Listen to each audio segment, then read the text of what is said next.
안녕하세요. 교육문화국장 이동군입니다. 네, 지난 시간에 우리는 자본주의에 대해서 조금 살펴봤는데요. 자본주의 사회에서 살고 있으면서 자본주의에 우리가 잘 모르고 있는 것들에 대해서 살펴봤습니다. 여러분들 자본주의에 대해서 조금 아시겠나요? 오늘 이 시간은 그 자본주의에서 살고 있는 우리가 어떻게 해야 되는지, 그리고 자본주의가 어떻게 바뀌어야 되는지에 대해서 조금 고민해 보는 시간을 가졌으면 합니다. 지난 시간에 했던 자본주의의 일반 정의죠. 자본주의라는 것은 일반적으로 공산주의와 반대되는 개념으로 알고 계실 겁니다. 네, 맞습니다. 자본주의는 자본이 중심으로 돼서 자본이 또 자본을 생산해내는 그러한 경제 체제고요. 공산주의는 다 같이 구매해서 골고루 분배한다는 내용인데요. 사실 이 자본주의가 세계를 발전시킨 것은 맞습니다. 그 인간의 이기심이 좀 더 나은 욕구를 충족시키기 위해서 돈을 더 벌고자 하는 욕심에 의해서 세상이 더 발전해 왔죠. 그러나 이 자본주의가 우리에게 남긴 영향은 어떤 것일까요? 사람을 고려한 정책들이 많이 없었다는 것입니다. 사람이 사는 세상에서 사람이 주인이 돼야 되는데 돈이 주인이 되는 것이죠. 그렇죠. 돈만 있으면 행복해질 거라는 우리의 생각, 어떠신가요? 돈이 얼만큼 있어야 행복하실까요? 잘 모르겠습니다. 오늘 이렇게 말씀드리는 내용 중에 어느 분께서는 좀 불편하실 게 생각할 수도 있어요. 제가 잘나서, 그리고 누구보다 뛰어나서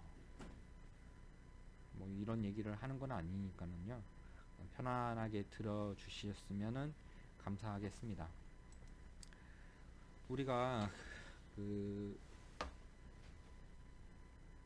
수요와 공급 곡선에서 가격이 결정되지 않는다는 것을 지난 시간에 조금 알아봤는데요. 왜 우리는 이 수요와 공급 곡선에 매달려 있을 수밖에 없는지에 대해서 좀 고민을 해봅시다. 정부에서는 이 수요와 공급 곡선으로 많은 물가를 조정을 실패했다라고 인정을 하는데요. 예를 들어서 택시 같은 경우에 생각해 봅시다. 택시 파업들 많이 보셨죠? 사실 택시가 공급이 많아짐으로 해서 공급이 많아졌지만 우리가 또 자가용이 많아짐으로 해서 수요는 줄어들었습니다. 이미 확대된 공급 곡선의 공급으로 인해서 수요가 많이 줄어들었음에도 불구하고 가격이 상승할 여지가 없게 되는 것이죠. 이럴 때 공급을 줄여야 될 것이에요. 치킨집도 마찬가지고요. 그런데 공급을 줄이게 되면 택시기사들은 어떻게 될까요? 치킨집 사장님들은 폐업을 할 수밖에 없는데 이들의 생활은 어떻게 보장을 해야 되는 걸까요? 이러한 것들이 이 자본주의의 맹점이라고 볼 수 있는 것입니다. 그래서 새로운 직업이 생겨났을 때 이러한 것들을 보호할 수 있는 사회적 시스템을 우리는 요구를 해야 된다는 것이죠.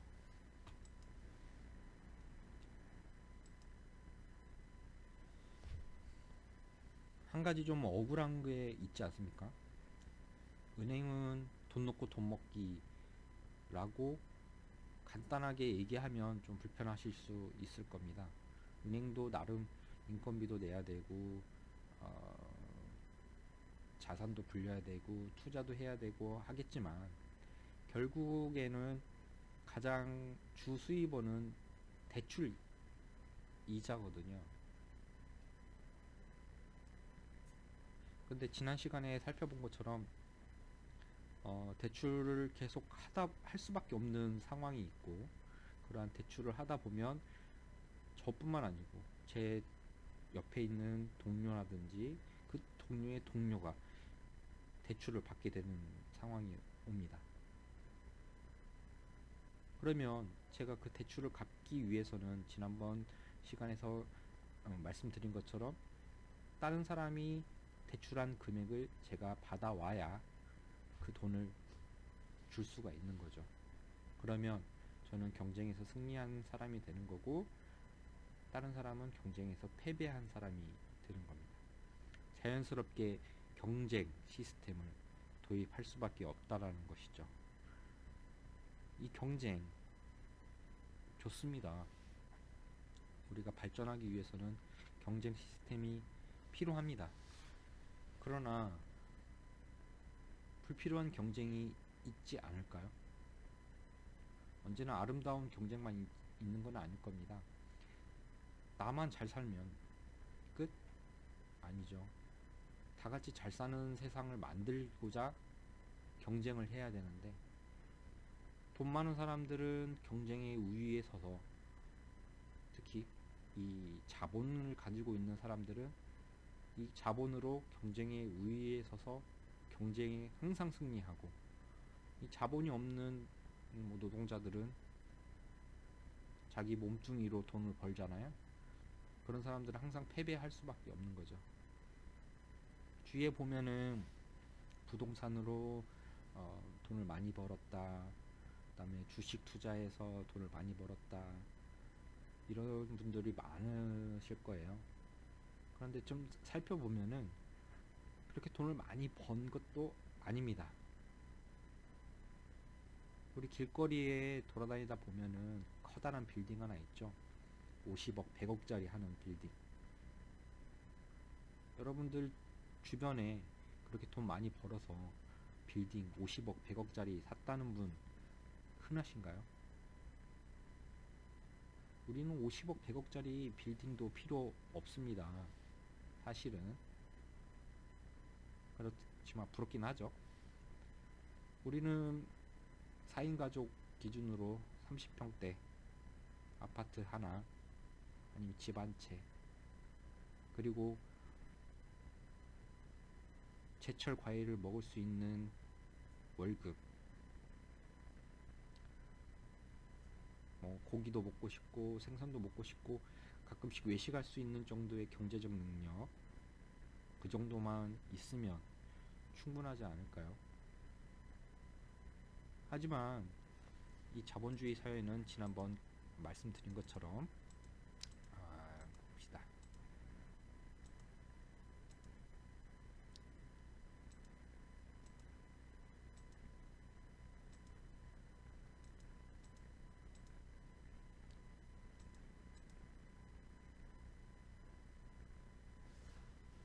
이 돈이라는 것은 계속 불어나야 되는 거기 때문에 누군가의 희생이 뒤따릅니다.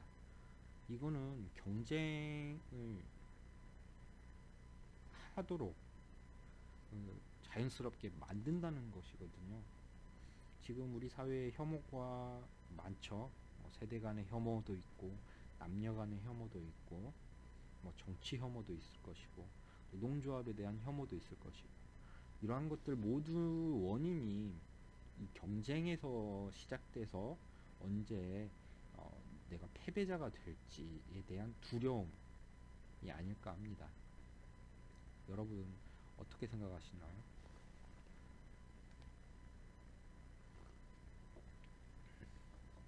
경쟁이라는 건 참 좋은 게 쓰면 좋게 사용하면 어, 올바른 길로 갈 수 있겠지만 이 경쟁에서 패배했던 사람들도 아름다운 패배, 젖잘싸, 졌지만 잘 싸웠다. 뭐 이런 게 스포츠에만 존재하죠. 예를 들어서 부채탕감해주는 그 사회 정책이 나왔을 때 많은 분들은 왜 우리 세금으로 어, 자기가 졌는데 경쟁에서 진 사람들, 노력이 부족했던 사람들의 빚까지 탕감해 줘야 되느냐라고 말씀하십니다. 뭐 그 중에는 뭐 흥청망청 쓰다가 망한 사람도 있겠죠. 하지만 대부분의 사람들은 그렇지 않습니다. 먹고 살기 위해서 무리한 대출을 해서 장사를 했는데 장사를 하는 것도 자본력이 먼저죠. 프랜차이즈 보면은. 게다가 대부분의 그 망한 사람들을 보면은 학력도 좀 낮습니다. 학력이 낮다는 거는 노력이 부족했을 수도 있지만 거의 대부분 부모님들의 재정 상태가 그렇게 좋지 않았다는 거죠. 그 좋지 않았던 재정 상태로 인해 뭐 배움이 짧았을 수도 있고 혹시 뭐 노력을 해서 공부를 더 잘했을 수도 있겠지만 뒷받침 안 되는 재정 상태 때문에 자신의 뜻을 펼쳐보지 못한 케이스도 많이 있습니다.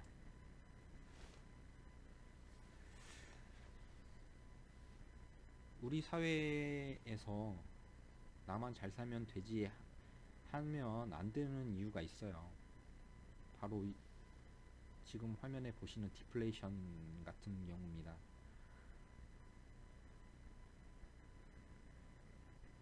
세상에서 10% 사람들이 잘 먹고 잘 사는데 그 10%가 잘 먹고 잘 살기 위해서는 그 사람들을 서비스 해줘야 되는 사람들이 있어야 될 겁니다. 우리가 돈이 억만장자라고 생각해 봅시다. 퍼스트 클래스를 탔는데 서비스가 지금과 같지 않다. 누가 퍼스트 클래스를 탈까요? 그 많은 돈을 주고. 퍼스트 클래스에서 서빙을 해주는 승무원들도 노동자입니다. 그 노동자들이 돈이 많으면 그 일을 할까요? 아니죠. 돈이 없기 때문에 하는 거죠. 하지만 그 사람들이 그 일로 인해서 생계가 어렵다 라고 하면 그것 또한 일을 하지 않을 겁니다. 적정한 임금이 보장되어야 한다는 것이죠. 우리는 항상 부자를 꿈꾸지만 부자는 혼자서 돈이 많다고 되는 것이 아닙니다. 상대적으로 돈이 많아야 되는 것이죠.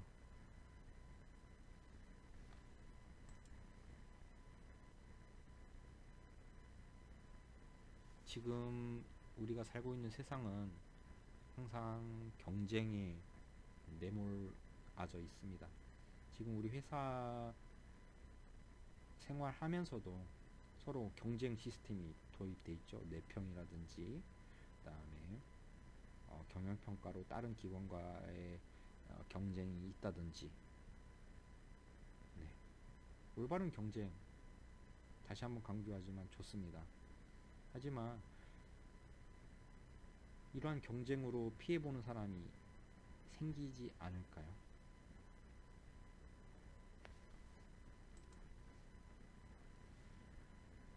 아담 스미스 이야기를 한번 다시 해볼까 합니다.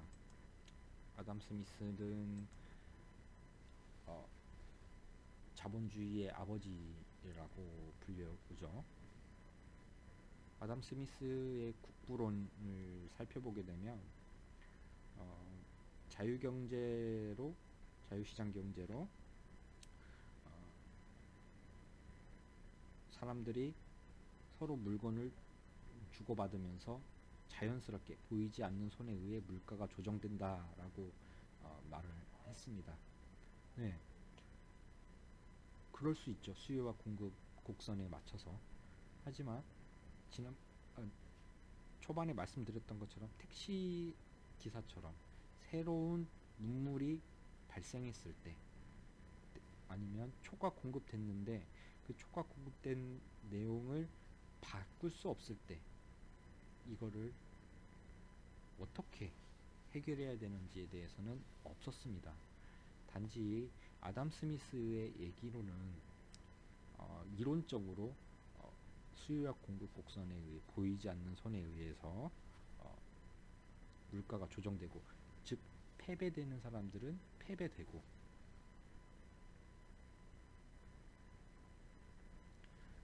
승리한 사람들은 계속 승리할 수 있는 시스템이 된다는 걸 간과한 것이죠. 이러한 것들을 아담 스미스는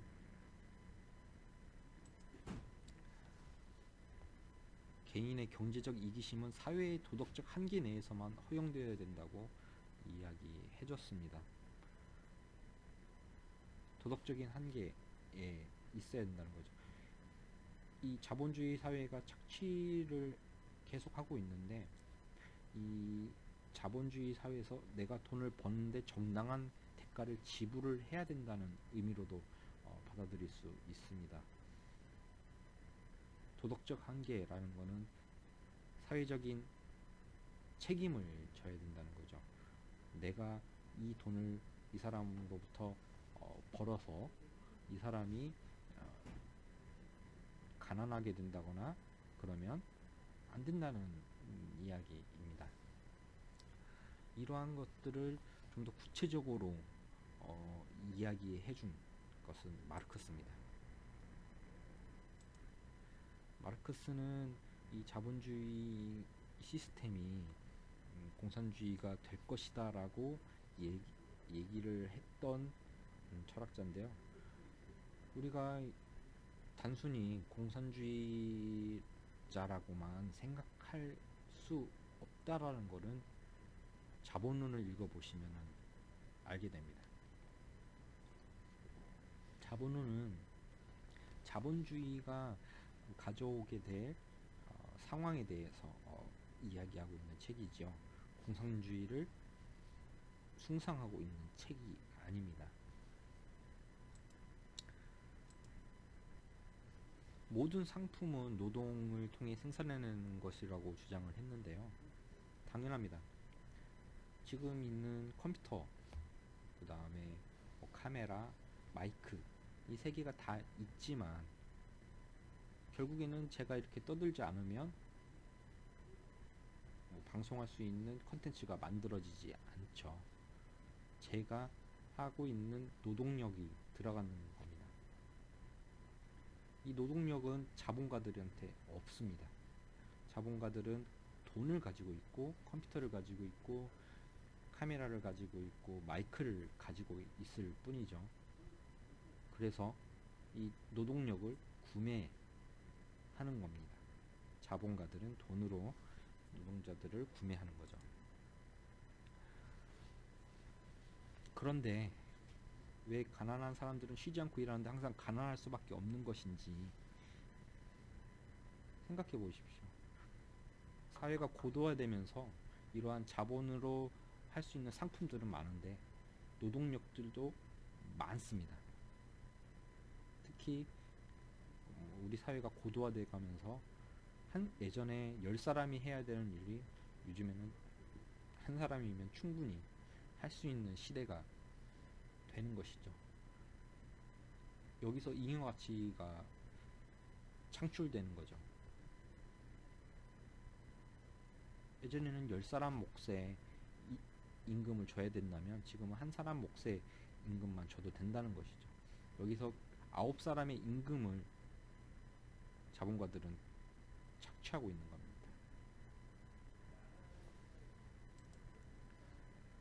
지난번에 살펴보았던 빵을 예를 들어서 했던 얘기죠.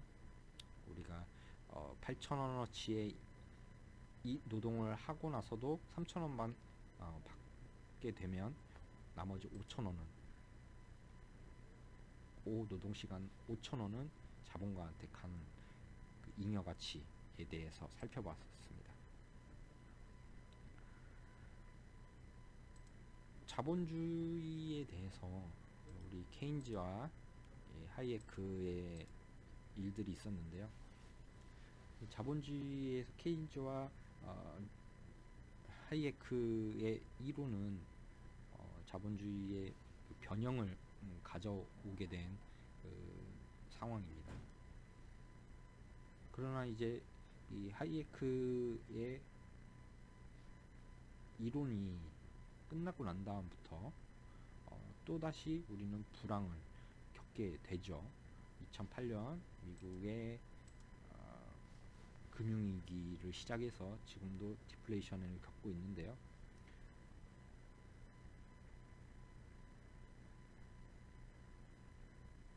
이로 인해 세대 간 혐오도 많이 발생합니다.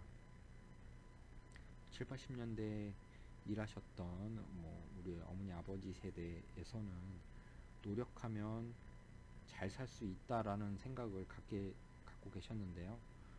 확실히 그렇지는 않아요.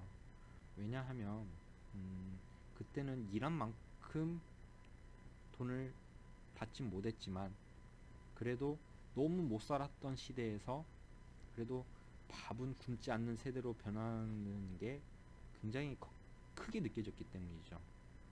하지만 지금은 노력을 한다고 해서 내가 100만 원 받던 거를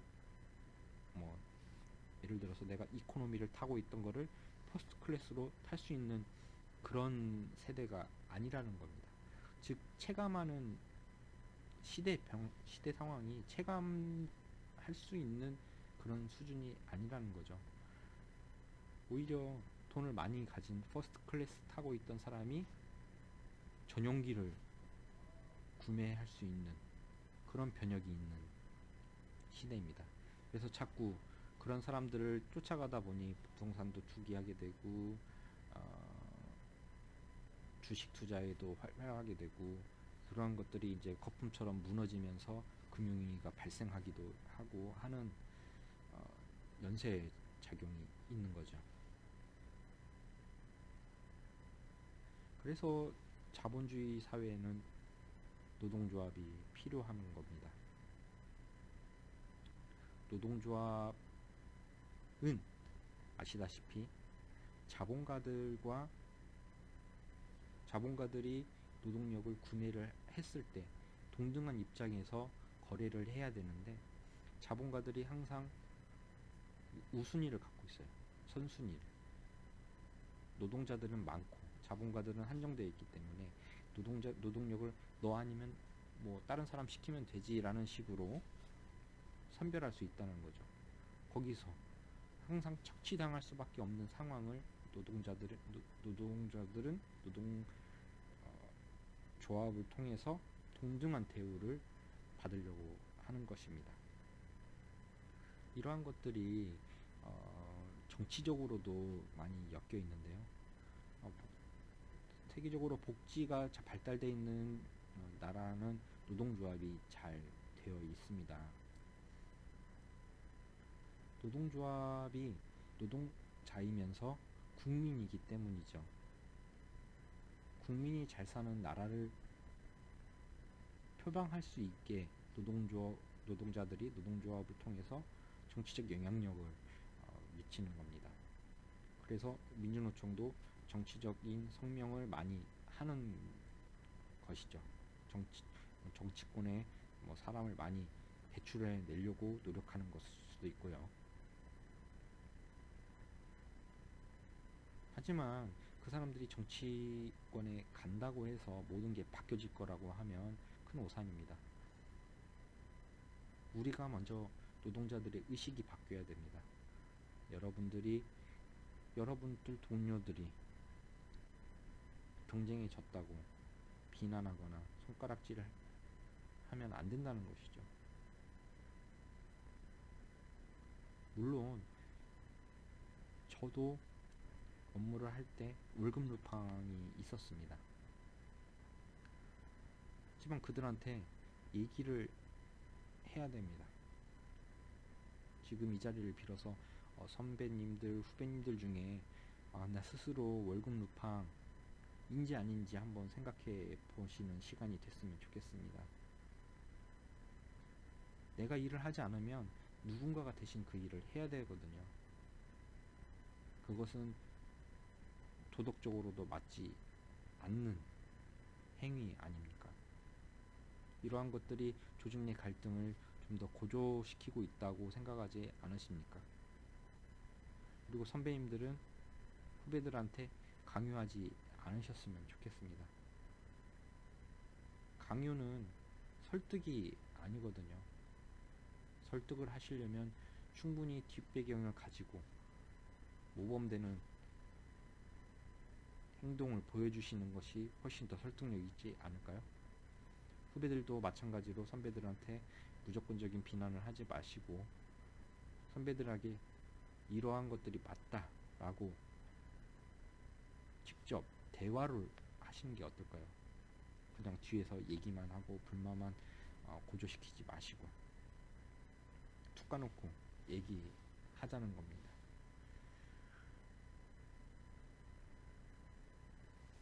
제가 말주변이 많이 없죠. 이게 방송이 자꾸 하면 늘수록 늘어야 되는데 늘지가 않네요. 그래서 그 노동조합이 꿈꾸는 세상은 뭐 공산주의가 아닙니다. 복지국가죠. 누구나 일을 안 하겠다는 것도 아니고 누구나 일을 하면서 뭐 적당한 여유도 부리고 적당한 휴가도 쓰고 적정한 삶을 살 수 있는 것, 모두가 돈 때문에 어려워하지 않는 세상, 그런 세상을 꿈꾸는 것입니다. 그럼 청소나 더러운 일, 3D 업종은 누가 하냐고요? 오히려 우리가 이러한 일들을 임금을 보전하게 된다면 그러한 일들을 할 사람들이 훨씬 더 많아집니다. 오히려 경쟁으로 해서 고부가 가치 사업에 치중될수록 그러한 일들은 천대받게 되고 지원자들은 더 없어지게 되는 거죠. 그래서 지금도 건설 현장이나 이런 데는 외국인 노동자들이 그 자리를 메꾸고 있지 않습니까?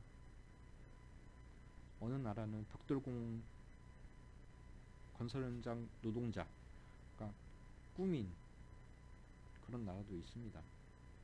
뭐 모든 사람의 꿈은 아니겠지만 모든 다양한 직업군이 희망하는 그런 나라도 있습니다. 독일 같은 나라죠.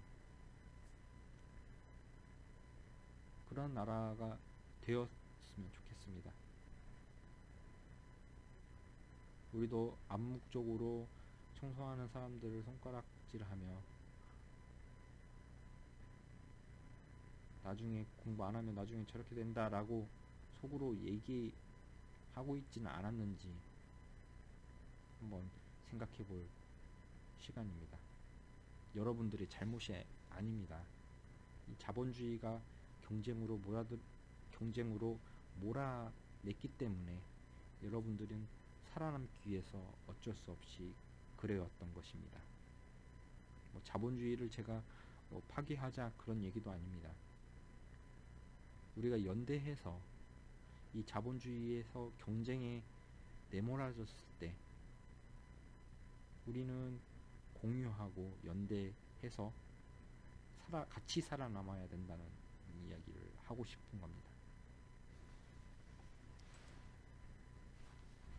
어떤 사회에서 살고 싶으십니까? 다음 시간에는 노동조합이 하고 있는 정책들에 대해서 그 의미에 대해서 한번 살펴보도록 하겠습니다. 장시간 들어주셔서 감사합니다.